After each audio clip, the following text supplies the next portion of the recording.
This small premier coup, I think it's 10 inches by 14, served as a background for a very, very large painting, 96 inches high by 102 or whatever it is of Tom Johnson coming through the woods. And you would say, why would such a small painting serve? Well, we've made a video on that, which will in due course be posted, how this goes about. I don't square up, I work on to scale, and but that's another topic.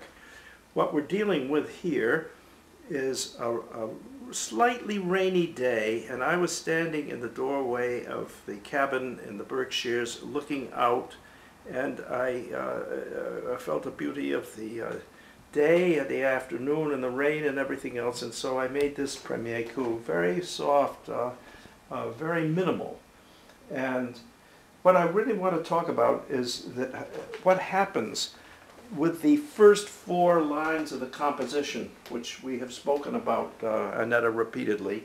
The first 4 lines of the composition, top, bottom, sides. And what happens, and what an artist does in looking at it from not just the normal way. This is the normal way. Now let's look at it from this view, upside down. And for me, I immediately get much stronger communication of the sense of space when it's upside down. And also the relationships in balance. And let me say that as a student in the Art Students League, all of us would, in 5-minute breaks when the model was resting, take our paintings and we would put them on the wall and turn them to the side. You have mentioned the photographers do the same thing because it disassociates yourself from what it is, and it enables you to see the rhythm, the balance, the harmony, what is working and what isn't working. Let's look at it from here. Again, another view, another entrance into the picture. I like the idea of a gateway or an entrance into the picture. And again, we'll turn it on this edge. We would do things to disassociate ourselves from what it is, such as hold a small mirror, a mirror about that big, and look at the image which reverses it and puts it upside down to accomplish the same thing, to break the what it is.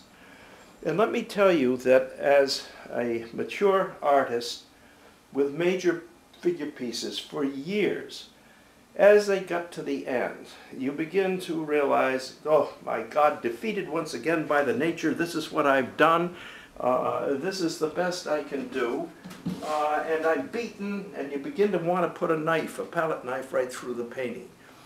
Kitty is well aware of this stage in the phase of the painting.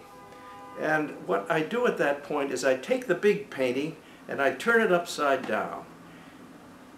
If that piece is nearly done and I've got it right, all is well. All is well, and just forget your mood. You'll always be beaten by the nature. Now, let's move on to designs within the designs in this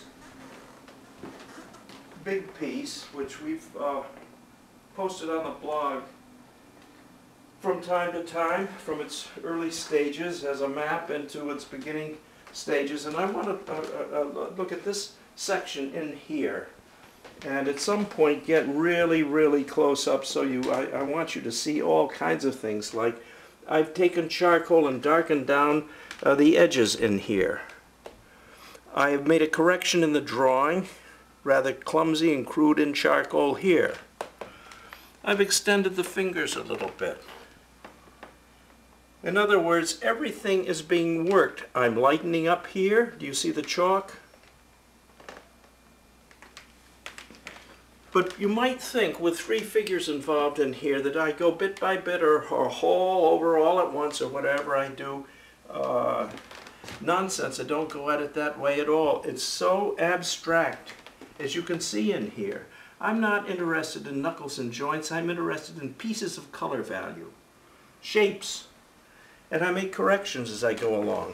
So I see how this is moving in relationship to this. design within design, this makes it clear. If you take a big piece, like this here, for instance, of Tom Johnson, it isn't so easy because it's all, you might say, finished. I hate that word, but because nothing's ever finished. But you don't isolate things and see that everything has been considered in relationship to everything else. Every color spot in here has been considered in relationship to every other color spot. How high for how wide? What are the angles? These are calculations. These are decisions. You can't go snap with a camera and get that. It's a construction. It's built up. And so I think it really is much easier to see it when it's evolving in here, which is why we're doing this now, because I think frankly a blind man can grasp the designs within the designs as they are evolving here, which will then become part of the whole.